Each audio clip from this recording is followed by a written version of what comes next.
सुस्वागतम सुस्वागतम सुस्वागतम. रंगदेवता आणि नाट्य रसिकांना विनम्र अभिवादन करत सस्नेह कला क्रीडा सांस्कृतिक मंडळ सांगली सविनय सादर करीत आहे उदय गोडबोले लिखित आणि दिग्दर्शित बालनाट्य सुखी सदऱ्याचा शोध. सुखी सदऱ्याचा शोध.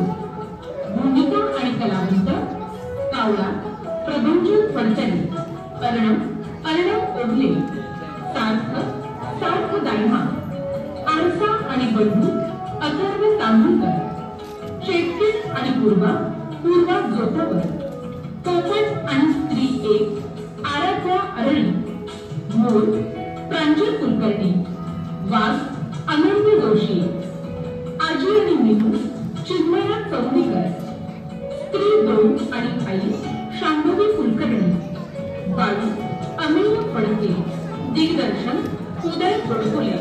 दिग्दर्शन सहाय्य मयुरेश बडवे. संगीत चंद्रकांत जाधव. संगीतकार अश्विनी अमित खाडीकर. तबला कौस्तुभ गळतगेकर. पार्श्वसंगीत प्रसाद कुलकर्णी. प्रकाश योजना शशांक लिमई. नेपथ्य विजय फडके, नरेंद्र कुलकर्णी, कुलदीप तांबुलकर. रंगभूषा प्रियंका जोशी, स्नेहा कंदीकर. वेशभूषा स्नेहल अरळी, अनुश्री ओझे, दीप्ती कुलकर्णी आणि श्वेता दायमा.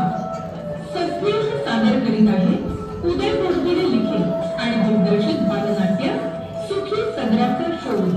सुखी सदऱ्याचा शोध.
मग म्हणलं आपणही तुझ्याशी त्या गप्पा माराव्या, तुझं सुख दुःख काय आहे ते विचारावं.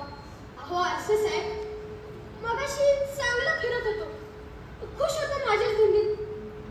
अहो पण ते आमच्यावरचं गाणं ऐकलं आणि तेव्हापासून कळालं, देवाने माझ्या वाट्याला दिलं आहे ते फक्त दुःख, दुःख आणि दुःखच.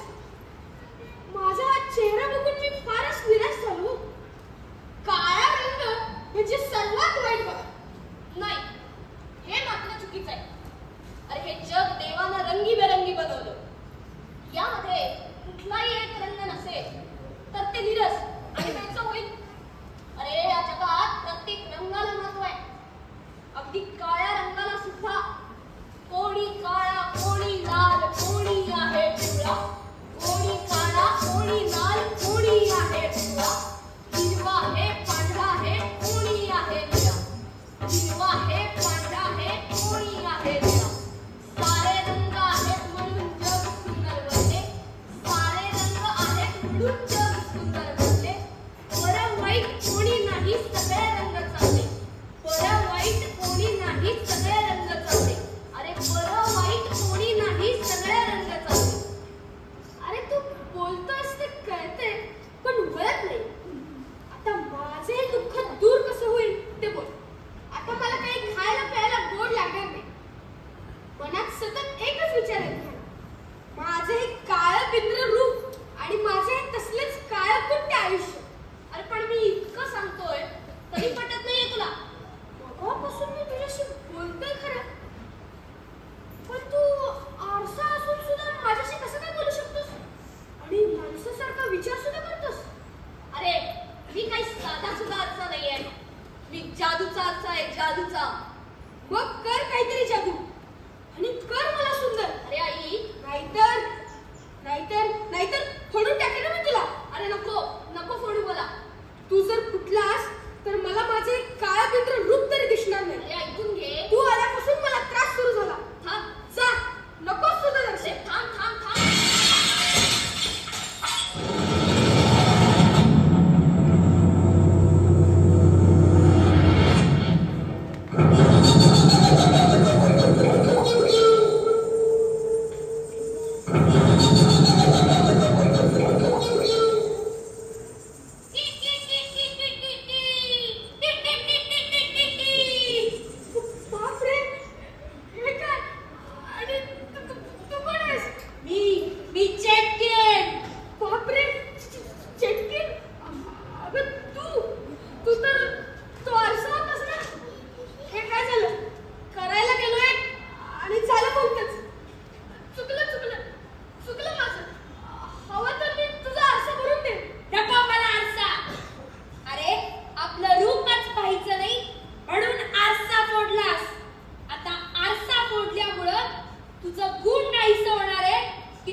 ठीक आहे.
शिकारी लागला होता माझ्या मागे.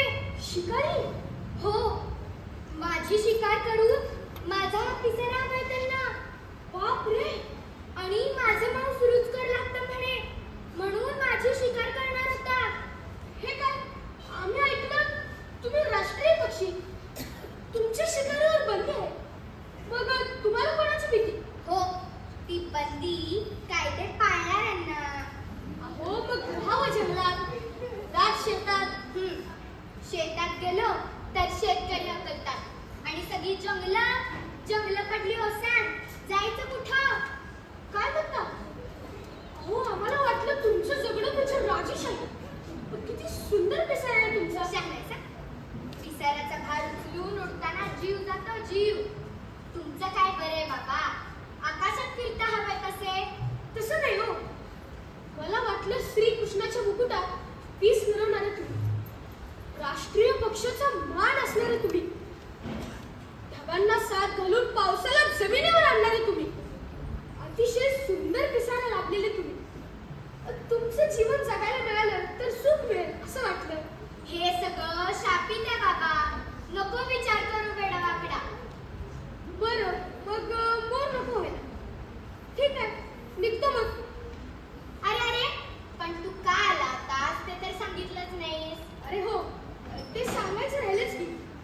आम्हाला या काळेपणाचा कंटाळा आला, म्हणून आम्ही रडत असता एका चेटकिनीनं तिला मंत्र म्हणाली, काय व्हायचं ते हो.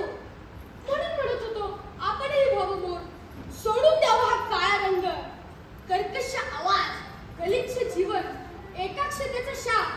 कळलं दादा, खरं सांगू असला काही विचार करू नको. पण चेटकिनीनं दिलाय मंत्र, तो वाय कसा घालवणार? मग व्हायचं असेल तर मस्तपैकी वाघ, सिंह असल्या कुठला तरी जबरदस्त प्राणी हो.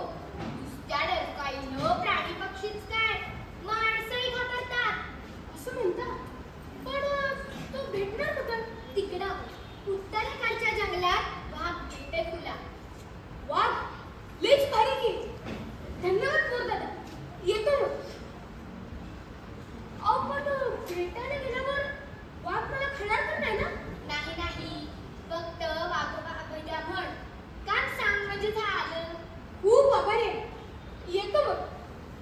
होतोच वाघ, आणि वाघ झाल्यावर भेटूच. म्हणजे पहिली शिकार माझी खरे नको रे बाबा.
म्हणजे महाराज जरा विस्तारून सांगता? अरे या माणसानं जंगलं तोडली, त्यातले गवताव जगणारे प्राणी गेले, त्यांच्यावर जगणारे आमच्यासारखे प्राणी उपाशी मारायला लागले.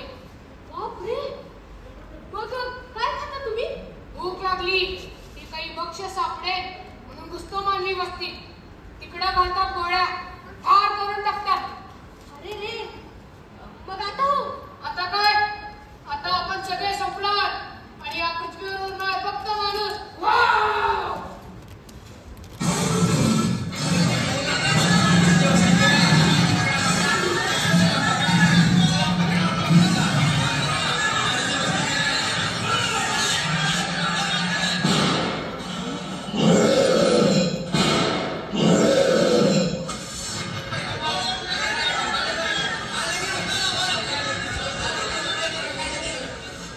तिकडं कसलं तरी गोंधळ झाला.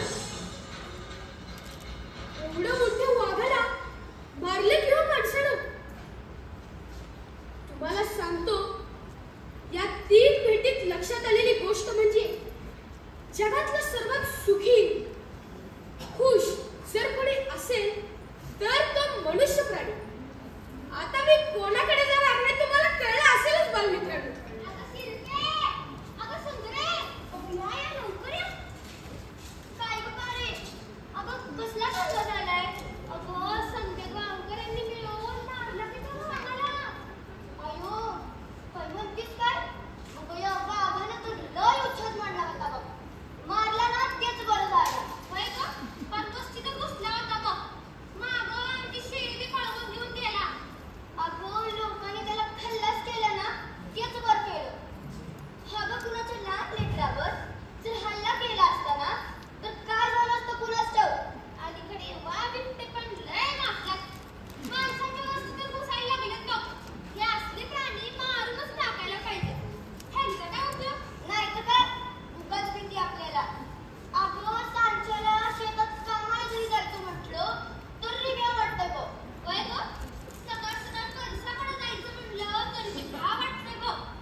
हळूच माग गेलो. तुला बघितलं नाही का? बघितलं की, पण मी काही घाबरलो नाही त्याला. अगं बाई, मग रो? मी ओरडलो त्याच्यावर जीव खाऊन, नुसत्या आवाजाने पळ सुटला. तुझ्या आवाजाने पळाला? अरे साधा उंदीर तर घाबरेल का तुला? हे मावशे, त्याला देऊ नकोस. जशा वेळेस काय तर पुढे सोडत असतंय. बाळा, अरे बाळा, काय गाजते? इथं आहेस. चल जा घराकडे. आई कसली वाट बघत. काठी घेऊन जा. हे काय गं? कसा गोंधळ झाला? अगं आजी, समद्या लोकांनी मारलं बघ त्या वाघाला. मारलं? खरं तर मारायला नाही पाहिजे होतं. पण हे असले प्राणी आपल्या गावात येतात तर कुठलं गं? अगं जंगलाची, झाडाची फार सफाई केली बघ सगळ्यांनी. म्हणून तर हे प्राणी इकडं घुसतात. अगं जंगलं पाक संपली, मग हे जंगलातले प्राणी जाणार तरी कुठं? अगं बाळांनो, म्हणजे आपण त्यांच्या गावात घुसलोय ते नव्हं. ते बी खरंच आहे. चल की, काय गप्पा मारत बसलोय? जाऊया त्या घराकडं. बघ, लय उशीर झालाय. समधी लोक घरी गेली मी. त्या वाघाचं परजोरण तर मिटलं. आता जरा जीवाला शांती मिळेल बघ. बाय बाय, चल अंधार पडायच्या आत. आजी, जावा आता. लय अंधार पडले, जावा. जातोय ग.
याचा अर्थ एकच आहे पंत. सह्याद्रीच्या कुशीतल्या या काळ्या मातीवर तुमची मायाच नाही, म्हणून हिलाचार, पोट चेपी, तडजोडीची भाषा करतात. सह्याद्रीतल्या या कडे कपारीवर या काळ्या मातीवर पंत तुम्ही माया करा. इतकी माया करा की तिच्याकडे वाकड्या नजरेनं नुसतं कुणी पाहिलं तरी तुमच्या तळपायाची आग मस्तकात भिडेल आणि तुमची झोप उडेल. ती आग आमच्या मस्तकात भिडली नाही म्हणता? राणीसाहेब, छत्रपतींच्या हिंदवी राज्याचं काय होणार या चिंतेनं गेल्या काही दिवसात आमची झोप उडाली आहे. तुमची झोप उडाली आहे पण ती गेल्या काही दिवसात. केवळ तुम्हीच बोलता म्हणून आम्ही खासगीतील वस्तुस्थिती सांगतो. आलमगीर दख्खनमध्ये उतरल्या दिवसापासून गेल्या 7 वर्षात एक रात्र देखील स्वारींच्या डोळ्याला डोळा लागलेला आम्ही पाहिला नाही. महिनोन महिने दिवस रात्र चढे घोड्यानिशी दौड.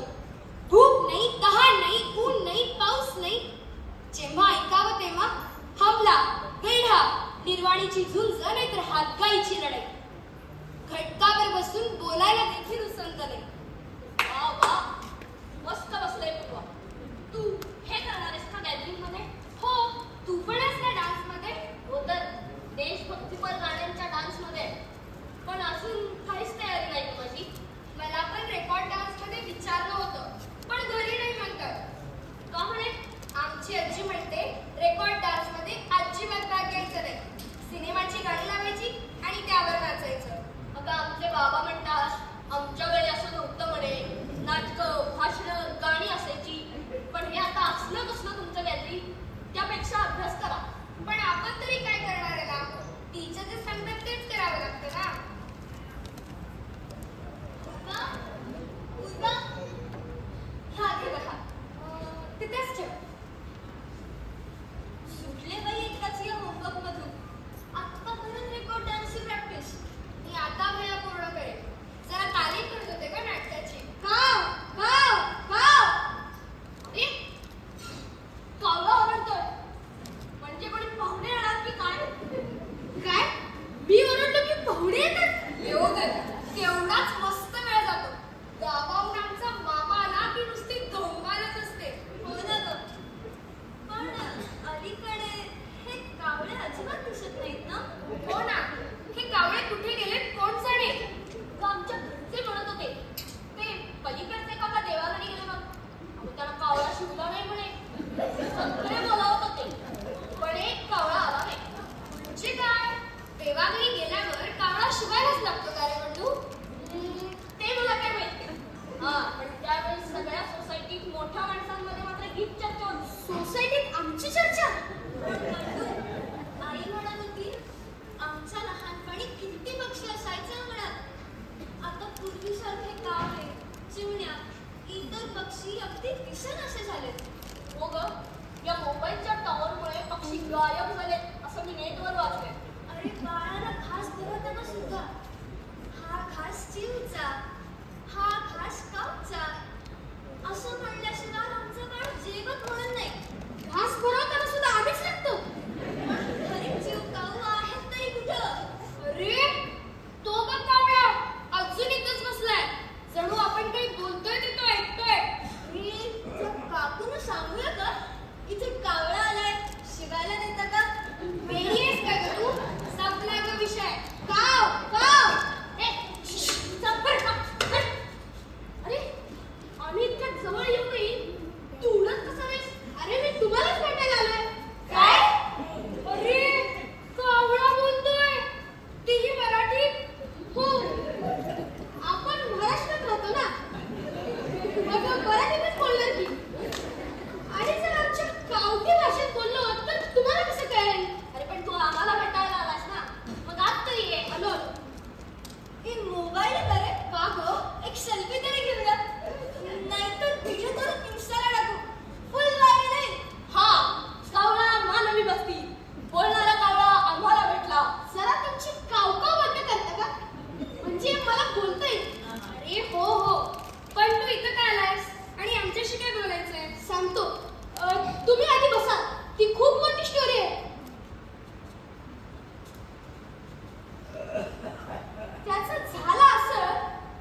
शाळा, क्लास, सध्या, स्पोर्ट्स, पळापळ आणि बरंच काही.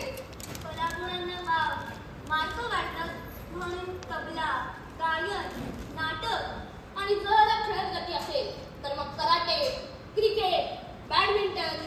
हा, पण भरपूर अभ्यास करून चांगले मार्क मिळवू आहे. पण तरी इकडे जाऊ नका आणि तिकडे जाऊ नका. ही बघ ना, काही विचारू नको बाबा. काय हे इतकं काय काय असतं? मग तू सांग, तू यातलं काय काय करतोस? यातलं काहीच नाही. फक्त सकाळी उठायचं, कुठे कुठलं प्राणी मरून पडल्या का ते पाहायचं, ते पोटभर खाऊ चालत की फिरायचं, रात्र झाली की झोपायचं, कुठलेही टेन्शन नाही, अजून फक्त काव काव करायची बस. हा, आता कसं बोललास? अरे तुझ्या या आनंदी जीवनाला कशाला सोडतोस? तुला काहीच उपयोग नाही या मंत्राचा. म्हणून आम्ही म्हणत होतो तो मंत्र आम्हाला दे, आम्ही होतो पक्षी. आणि मग तू हवं तर बांडू हो, पूर्वा हो, नाहीतर मीनू हो, आमची काही हरकत नाही. आणि सोबत आमचं टेन्शन पण फ्री मध्ये घेऊन टाक. नको रे बाबा, रद्द, माणूस होणे पण रद्द. चला मग मी माझ्या घरी जातो. थांब थांब, जाता जाता आम्हाला मंत्र सांगून जा. ए होय होय, सांग ना प्लीज प्लीज. अरे नाही नाही, तुम्ही नका त्या भानगडीत पडू. मी जातो. जातो काय जातो, मंत्र सांगितल्याशिवाय आम्ही नाही सोडणार. पकडून ठेव तुला, तुला सांगावंच लागेल.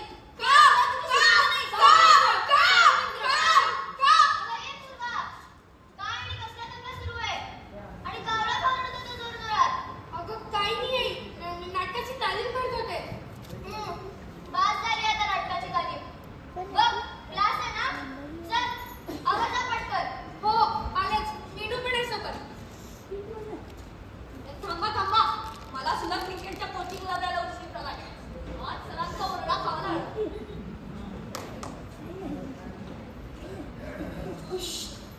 सुटलो बाबा यांची तावडीतून. कसली माणसाची मुलं, नशिबानं जीव वाचला. आता वाचा आहे हेच उत्तम आहे. नको तो मंत्र आणि नको ते रूपांतर. ती आजी बरोबर बोलली होती. आजीचा आशीर्वाद पावला, मला शहाणपणा आला. ते कावळ्यावरचं गाणं ऐकून मी अगदीच निराश झालो. पण या संपूर्ण